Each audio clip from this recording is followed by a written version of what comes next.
As I gazed at the snow dancing outside my window, I found myself dreaming the same dream again. Standing in the classroom, straining my eyes not to miss the slightest change in the children's expressions. The intuition I developed during my 30 years of teaching still lives on within me, even after retirement. "Good morning, Mrs. Mary." Children's voices echo through the quiet residential street on their way to school. My figure waving from the window of my single-person home probably hasn't changed from years ago. However, a constant worry was churning in my heart. It was about my beloved granddaughter, Emma. Looking at the social media posts flowing across my smartphone screen, I let out a deep sigh. There was a string of perfectly crafted stories about a happy family. My only daughter Caroline, her husband James, and their 3-year-old Emma. Countless photos of seemingly happy smiles. But to my eyes, which had watched thousands of children as a teacher, something lurking behind those smiles bothered me endlessly. "Mary, have you seen Emma's recent posts?" Sarah Johnson's voice trembled slightly on the other end of the phone. She was Caroline's best friend since high school and now a renowned pediatrician in town. She's also one of the few people who understand my concerns about Emma's situation. "Yes, I have." That smile seems a bit. As I stumbled over my words, Sarah quietly continued, "Unnatural, right? Especially in that recent cosmetics brand advertisement. I'm thinking of contacting Caroline." Caroline and James were in the midst of rapid growth as IT company executives. Since a major investment 2 years ago, their lives had changed dramatically. In particular, social media presence had become a crucial PR strategy, and they became obsessed with crafting an image of the perfect family. Emma had been a social media star since birth. From the moment she let out her first cry, her life has been meticulously recorded and continuously shared. By her first birthday, she had already debuted as a child model, and recently, she was even chosen as a model for a luxury cosmetics brand. The numerous hashtags attached to posts like #PerfectFamily and #DreamParentChild felt somehow painful to see. When I visited her daycare, Emma was still the bright and active little girl she'd always been. Chasing friends around, building sandcastles. The normal behavior of a 3-year-old was there. But on social media, she was gradually starting to look like a different person. Perfectly styled hair, grown-up poses, doll-like smiles. "Mommy, are you busy?" During a weekend FaceTime call, Emma's voice sounded a bit lonely. Even through the screen, I could tell something was hiding behind her eyes. I instinctively reached out to touch the screen. "Emma, you can talk to Grandma anytime." At that moment, no one imagined those words would lead to an anguished cry in the middle of the night. Recently, Caroline had begun keeping her distance from me. Where she used to bring Emma over to play every weekend, now we barely meet once a month. Behind her excuse of being busy with work, I sensed there might be another reason. Sarah seemed to share my concerns. As a pediatrician, she was also in charge of Emma's regular checkups. Emma's been losing weight lately, and she seems sleep-deprived. I heard there are photo shoots late into the night. We confirmed our mutual worries but found ourselves unable to take concrete action. Caroline's company was growing rapidly and attracting investor attention. In a world where social media presence directly affected company credibility, pointing out family issues could impact their management. Then came the fateful night. The longest and shortest night of my life. A night that would test all my experience as a teacher, mother, and grandmother. At 2 a.m. on December 23rd, my cell phone rang. Initially, I thought I was dreaming. But on the screen was the face of my beloved granddaughter Emma. Her face was visibly swollen. In the dimly lit room, her small eyes were glistening with tears. "Emma, what's wrong?" In the dark room, Emma's tiny voice trembled.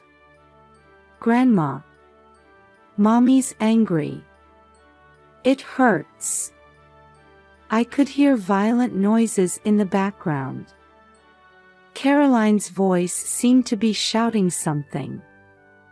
Suddenly, the screen shook violently, James's panicked face briefly appeared, and then the call cut off. My heart was pounding. In this abnormal situation, my intuition, honed through 30 years of teaching experience, was raising alarm bells. The experience of always being alert for signs of abuse was telling me that every cell in my body sensed danger. I immediately called Caroline's cell phone, but there was no answer. James's number and the house phone were also unreachable. Checking the timeline, I found a photo posted 2 hours ago. Late night cosmetics shoot, our little model is sleepy but doing her best. #angelic sleepy face #nightscape and us. A photo shoot in the middle of the night. For a 3-year-old child. Anger welled up inside me. When I called Sarah, she answered immediately. "Mary, what's wrong at this hour?" After I explained the situation, her voice changed completely. "I'm going right now. I'll arrange for an ambulance too. You should come immediately." My hands shook as I got dressed. Even as I pulled the car keys from the drawer, Emma's crying voice wouldn't leave my head.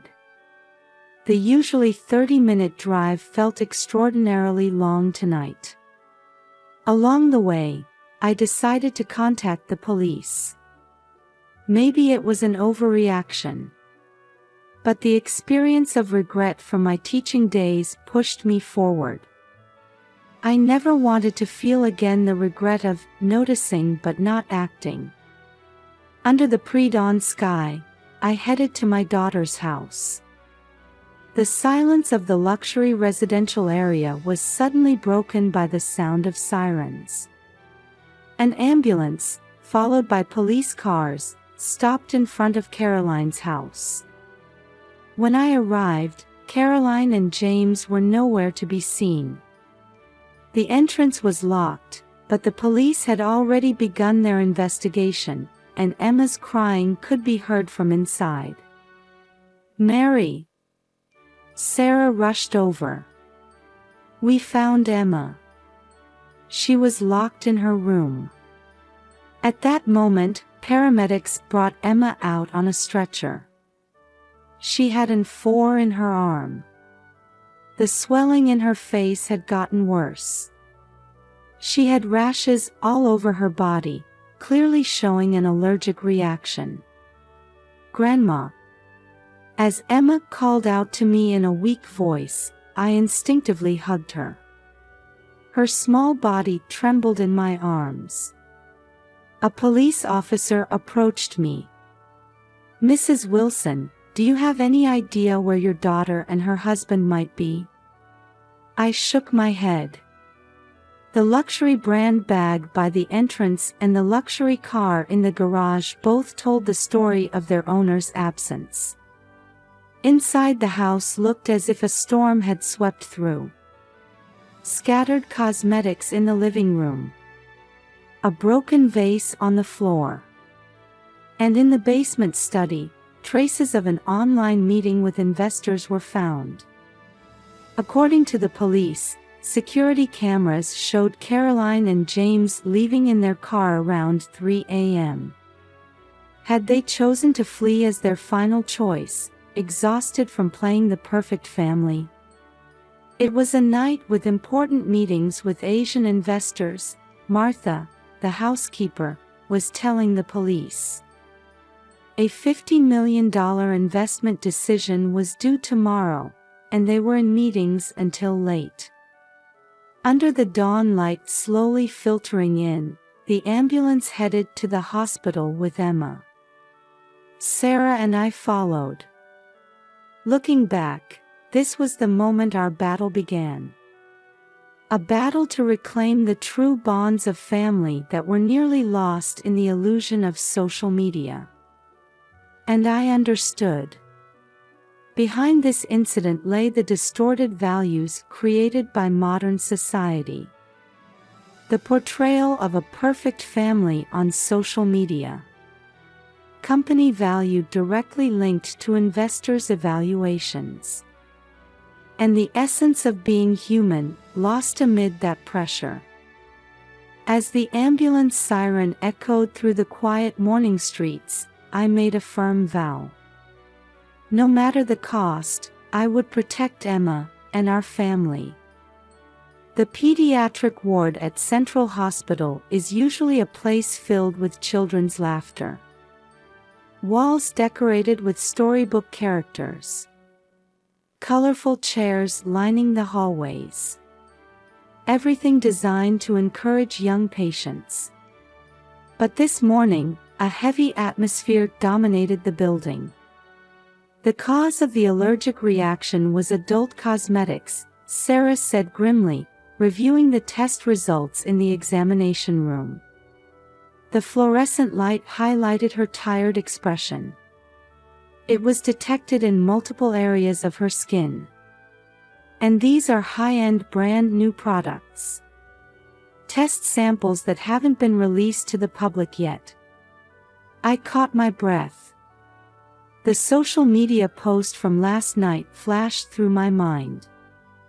The late-night photo shoot. Emma's photo smiling with a sleepy expression. It hurt to imagine what had been happening behind the scenes. That's not all, Sarah continued, lowering her voice. Her hand trembled slightly as she turned the medical records. There are old bruises all over her body. Concentrated especially on her back and arms. All in places that wouldn't show up on camera. And she took a deep breath before continuing. There are clear signs of sleep deprivation. She shows abnormal levels of fatigue for a 3-year-old.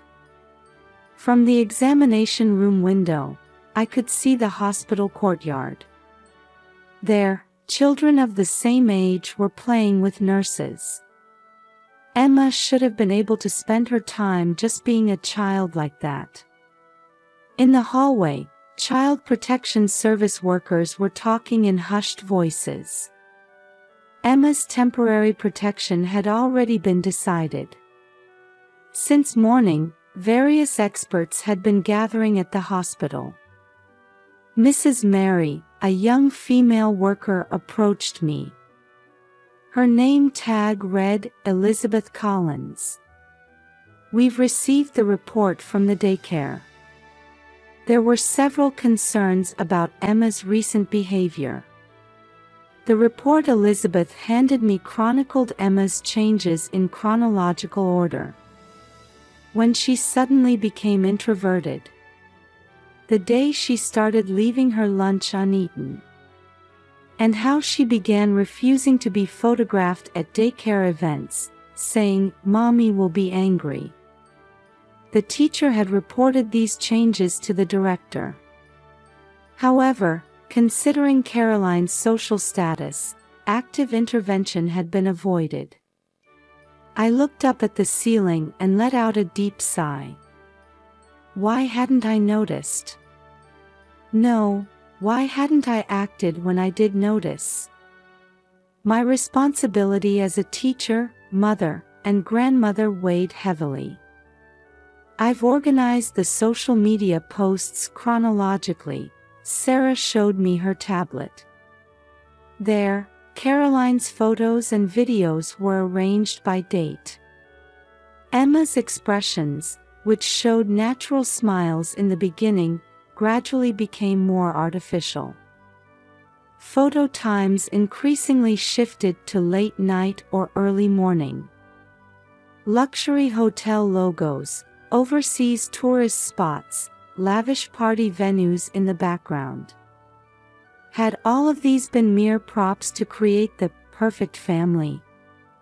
The comments section is concerning too. Sarah pointed out areas where followers had expressed worry. She looks a bit tired, isn't it past bedtime? Her smile seems different lately. However, these comments were always countered with perfect responses.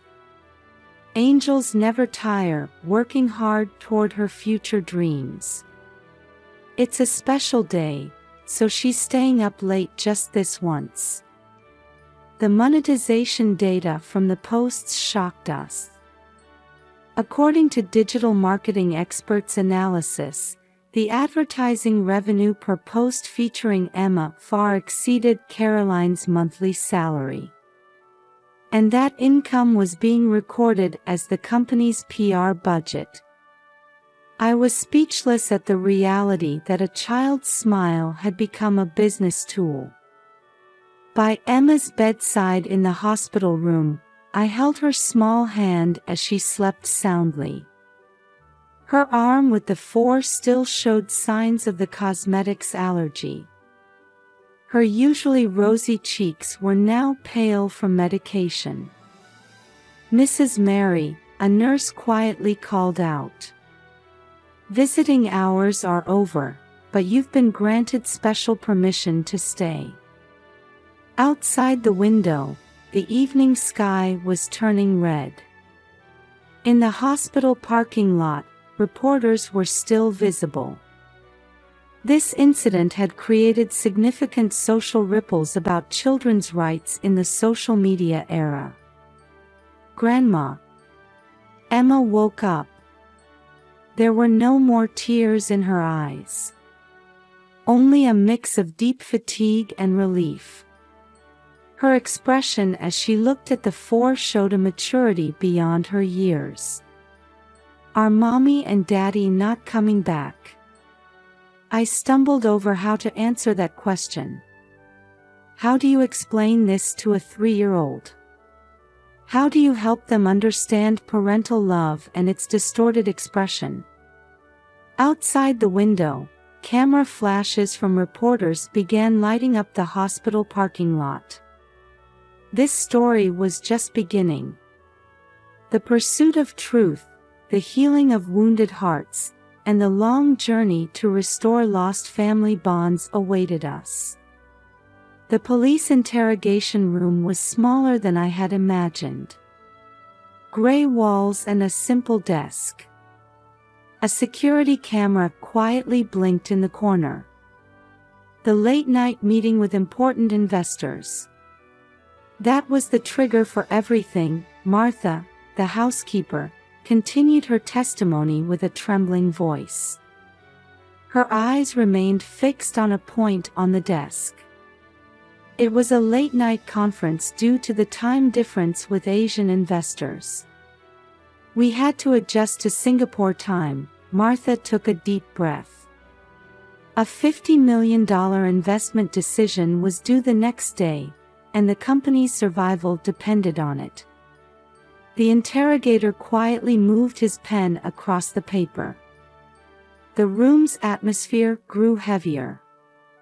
That night, Caroline was particularly tense. She believed that the perfect family image would be crucial for the investment. They planned to use a video with Emma as the centerpiece of the presentation. Martha's testimony gradually approached the core of the matter. A new cosmetics line announcement was being prepared, with plans to make Emma the image model. But her voice broke off. Emma became ill during that shoot. They were filming a video for investors using the new cosmetics. But Emma's skin suddenly turned red. Caroline, panicked, scolded Emma. A mother desperately trying to fix the makeup. An agitated father.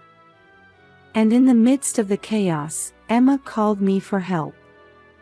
The iPad was usually strictly controlled, Martha continued. But that night, in all the chaos, it was left where Emma could reach it. The police investigation progressed rapidly. Security cameras at a private airport captured Caroline and James's final appearance. Footage showed them boarding a private jet that had been prepared for investor meetings. With passports and cash in hand, they disappeared overseas, seemingly fleeing from media scrutiny. When they heard the ambulance sirens, they completely lost their composure. Martha's voice trembled again.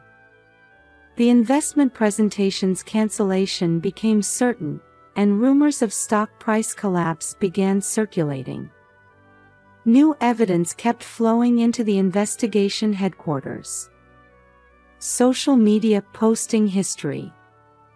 Metadata showing late-night photo shoots. And numerous deleted videos discovered on Emma's mobile device. Records of tears shed behind the smiles. 72 hours after the international warrant was issued, Caroline and James turned themselves in at Singapore airport. "We sought too much perfection," Caroline testified during police questioning. Her eyes were heavy with exhaustion and regret. The company's growth, investors' expectations, social media evaluations, everything backed us into a corner. Before we knew it, we were treating our own daughter like a mere commodity. The court proceedings attracted social attention. As the daycare's reports were read aloud, specific evidence of Emma's changes was revealed one after another. Sarah's medical findings also coldly demonstrated the reality of abuse. However, the most moving testimony came from Emma herself. During a video-linked hearing, attended by a child psychologist, she said, "I love Mommy and Daddy. But Mommy and Daddy in front of the camera, they were scary." The courtroom fell silent at these words. The judge's eyes appeared to moisten slightly. The verdict was more lenient than expected. The judge positioned them as victims of modern society's distorted values. SNS addiction and work pressure were recognized as factors that had driven them to this point. With participation in rehabilitation programs as a condition, prison sentences were suspended, and instead, the following conditions were imposed. Temporary transfer of Emma's custody to me. Mandatory professional counseling. Participation in social media addiction treatment programs. Regular attendance at parent-child relationship improvement sessions. Temporary resignation from company management. After the verdict, the company was restructured under new management. A healthy management policy not dependent on social media marketing was introduced. Strict guidelines for using children in advertisements were also established. Most importantly, Caroline and James were beginning to understand the true value of family for the first time. In the counseling room, they tearfully said. We sincerely hope for the day when Emma's smile can be seen just as our daughter's smile, not as a business tool. With the arrival of a new season, our family was beginning to slowly mark time for healing. 1 year later, Emma attended her preschool graduation ceremony. The children's voices echoed along with the school song flowing through the auditorium. Sunlight streaming through the windows gently illuminated the graduation projects displayed on the walls. From among the audience, I watched my granddaughter. Emma was in the front row, singing shoulder to shoulder with her friends. Her expression was filled with natural joy, completely different from the manufactured smiles in those old photographs. At her blue uniform collar was a handmade flower brooch, which Caroline had quietly pinned there that morning. Caroline and James were there too. Having completed their rehabilitation program, they were slowly regaining confidence as parents. All social media accounts had been deleted, replaced by precious time spent together as a family. During the ceremony, Emma's class began their ensemble performance. The xylophone sound spread peacefully through the venue. Each note showed the results of their dedicated practice. I noticed Caroline secretly wiping her eyes. Looking back, this year has been a time of learning for all of us. In the rehabilitation program, Caroline confronted her own childhood. She realized how she had unconsciously imposed on Emma the same values of perfectionism that she had been raised with. Through dialogues with counselors, she gradually learned to forgive herself. James changed too. He temporarily stepped away from company management, prioritizing family time instead. He plays with Emma in the park on weekends and makes sure to eat dinner together on weekdays. He no longer carries a camera, just cherishing the moments right in front of him. Mary, Sarah approached me after the ceremony. Though not in her white coat, she maintained her dignified presence as a physician. Emma's latest test results are perfect. Her emotional wounds are healing bit by bit too. At Sarah's clinic now, regular study sessions are held for parents about the relationship between social media and child rearing. Emma's case had sounded a significant alarm bell for modern society. Children's smiles aren't business tools. They're just treasures. When Caroline spoke these words at a recent study session, many participants were moved to tears. Her words carried the weight that only someone with experience could convey. "Grandma." Emma came running over. In her hands was a handmade flower crown. "We all made this together. The teacher helped us." Each tiny petal carried messages from her friends. "Love you, Emma. Always keep smiling." The sincere feelings of children were packed into it. Caroline approached shyly. "Mom, we'd like to celebrate at home today. I made Emma's favorite cake." The tears in her eyes no longer held regret. Instead, they contained the light of new hope. "Of course," I answered. "Let's celebrate together."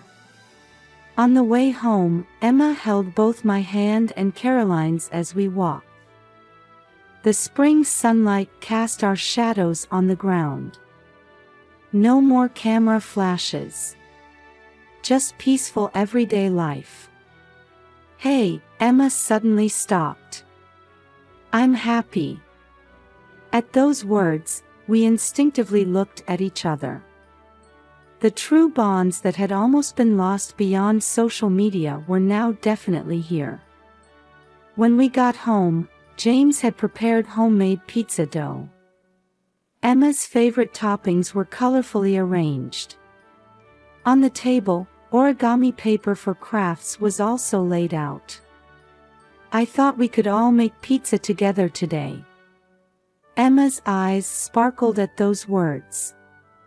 Valuing the joy of creating together over perfect appearances, that had become our new family's way.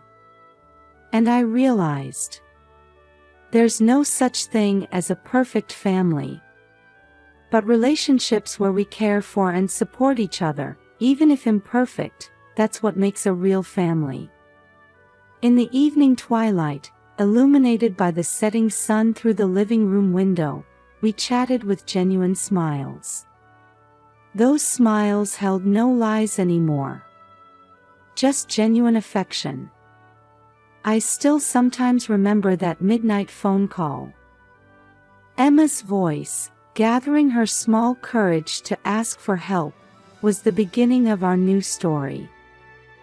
It was also the beginning of a journey back from the virtual world of social media to the warmth of reality. Sometimes getting hurt, sometimes stumbling, but moving forward step by step. Perhaps that's what real family looks like.